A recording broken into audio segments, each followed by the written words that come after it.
Hello dear students, welcome to our YouTube channel.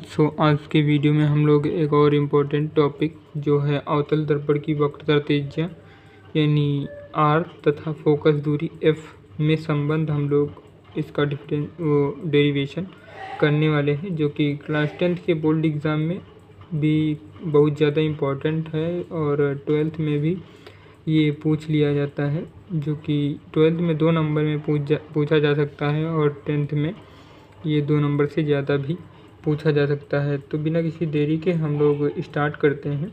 Start करने से पहले मैं आपसे छोटी सी रिक्वेस्ट करना चाहूँगा, यदि आप हमारे चैनल पर नए हैं तो आप हमारे चैनल को सब्सक्राइब कर लीजिए और वीडियो पसंद आए तो वीडियो को लाइक कर दीजिएगा।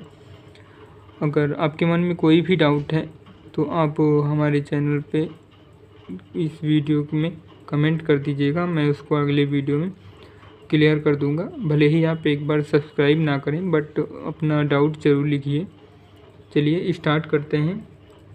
तो हमने एक M1 M2 दर्पण लिया है जो अवतल दर्पण है, जिसके मुख्य अक्ष के समांतर एक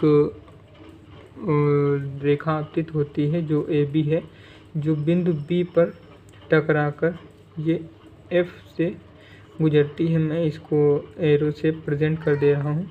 जो रेखा है AB जो बिंदु B से टकराकर F से गुजरती है, और ये जो CB आप देख रहे हैं ये बिंदु B पर अभिलंब है। ये है P क्या है? ये इस दर्पण का ध्रुव है।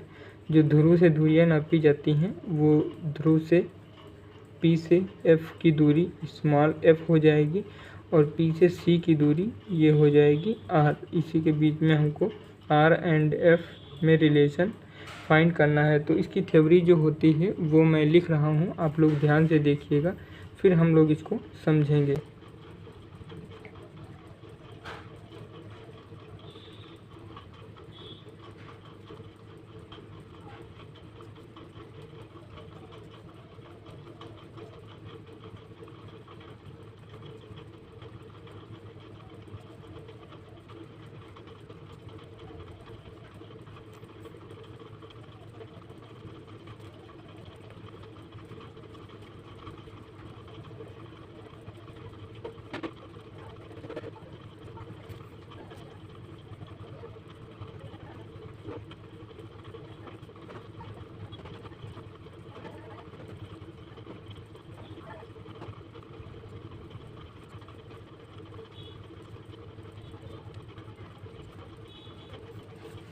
हमने लिखा है, माना M1 M2 एक अवतल दर्पण है जिसकी वक्रता त्रिज्या R व फोकस दूरी F है तथा एक प्रकाश किरण AB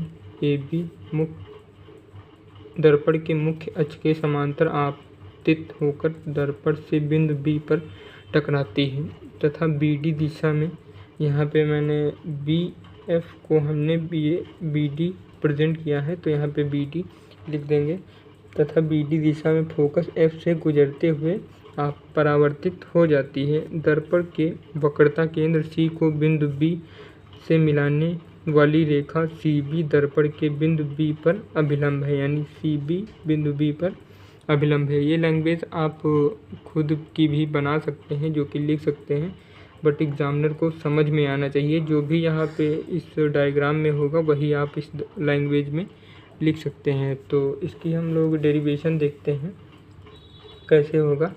हम जानते हैं कि ये जो दिया गया है, जो आपतित प्रकाश किरण है और ये अभिलंब के बीच में जो होता है ये होता है आपतन कोण यानी I, और ये जो परावर्तित किरण है और अभिलंब के बीच में होता है परावर्तन कोण यानी R। ये दोनों बराबर होते हैं। तो समीकरण 1 से हम लोग लिखेंगे, अतः आपतन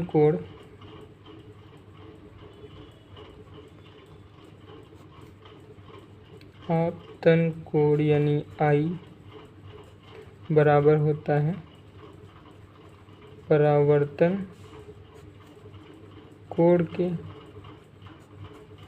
यानी R। तो हम पहली समीकरण से लिख सकते हैं कोण ABC कोण ABC बराबर होगा कोण CBF के, यानी कोण CBF के ये बराबर होगा। कौन से नियम से? ये होगा परावर्तन नियम। इसमें हमने परावर्तन नियम लगाया है, इसको समीकरण नंबर 1 प्रेजेंट कर लेंगे। फिर दूसरा समीकरण हम निकाल लेंगे, जैसे कि ये दोनों AB और ये जो मुख्य अक्ष है ये एक दूसरे के समांतर हैं और इनको ये अभिलंब काट रहा है, तो जो कोण होगा ABC वो बराबर हो जाएगा BCF के, यानी I कोण I और ये वाला जो कोण होगा ये दोनों आपस में बराबर हो जाएंगे। तो हम लोग यहाँ पे लिख सकते हैं कोण ABC बराबर कोण BCF। इसको हम लोग समीकरण 2 मान सकते हैं और लिख सकते हैं ये है एकांतर कोण। एकांतर कोण। फिर समीकरण 1 और समीकरण 2 से हम लोग चलेंगे, तो लिखेंगे समीकरण 1 व 2 से, समीकरण 1 व 2 से कोण ABC दोनों में समान है, तो ये दोनों कोण बराबर हो जाएंगे, यानी कोण CBF बराबर हो जाएगा कोण BCF के। ये दोनों कोण आपस में बराबर हो जाएंगे। अब ये जब कोण बराबर हुए, यानी CBF यानी ये कोण R और BCF यानी ये कोण, जब ये दोनों बराबर होंगे तो इनके आमने सामने की भुजाएं भी बराबर होंगी, यानी कोण R के सामने की भुजा CF बराबर होगी और ये कोण BCF के सामने की भुजा BF आपस में बराबर हो जाएंगी। तो हम लोग यहाँ पे लिख सकते हैं CF is equal to BF, क्योंकि समान कोण के सामने की भुजाएं बराबर होती हैं, इसलिए ये बराबर हो जाएंगे। अब हम लोग लिखेंगे यहाँ पे, यदि ये जो अवतल दर्पण है इसका द्वारक अत्यंत छोटा होगा तो ये वाली जो बिंदु B है ये यहीं पे कहीं पे हमको दिखाई देगा, और फिर ये जो आपतित प्रकाश किरण है वो बिंदु B से होते हुए जाएगी, तो ये बिल्कुल बहुत ही करीब से निकलेगी ध्रुव के। तो ये तो ये BF जो पॉइंट है, यानी ये वाला पॉइंट ध्रुव पे BF पे ही हमको प्रतीत होगा। तो हम यहाँ से लिख सकते हैं यदि दर्पण का द्वारक अत्यंत छोटा हो तब क्या होगा? तब BF is equal to PF हो जाएगा। जब BF is equal to PF हो जाएगा तब हम लोग इसको समीकरण 3 और 4 से हम लोग देख सकते हैं। यहाँ पे फर्स्ट समीकरण, दूसरी इसको हम लोग थर्ड समीकरण रिप्रेजेंट कर सकते हैं और इसको फोर्थ समीकरण लिख सकते हैं। तो जब ये दोनों कोण बराबर हो जाएंगे, मैं इस पेज पे आप लोगों को बता रहा हूँ, जब समीकरण 3 हम लोग यहाँ पे लिखेंगे अगले स्टेप में, समीकरण 3 व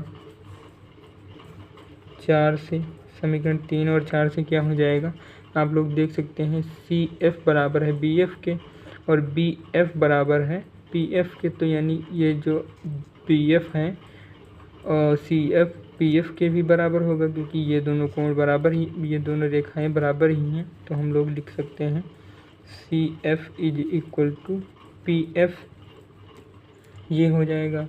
फिर हमको निकालना है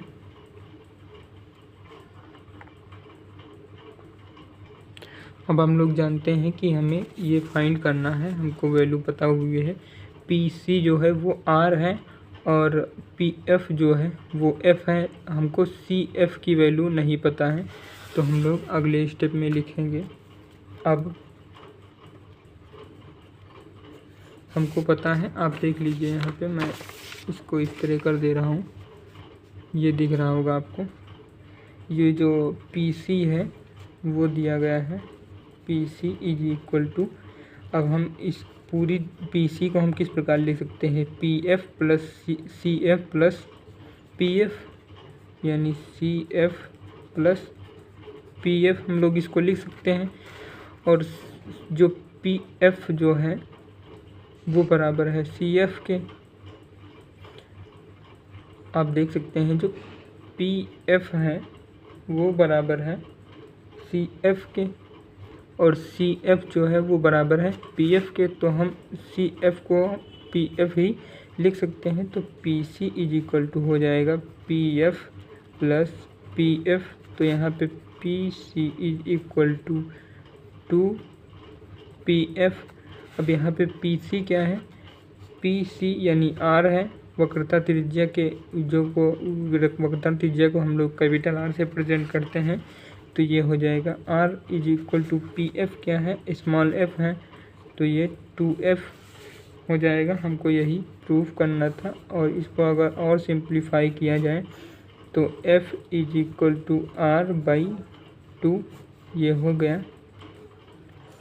आप लोग इसको इस प्रकार से प्रूफ कर सकते हैं। आशा है कि आपको यह वीडियो पसंद आया होगा। यदि वीडियो अच्छा लगा हो तो लाइक कर दीजिए और हमारे चैनल को सब्सक्राइब कर लीजिए। इसी प्रकार के वीडियो मैं आपके लिए लाता रहूँगा। मिलते हैं किसी नेक्स्ट वीडियो में, तब तक के लिए जय हिंद दोस्तों।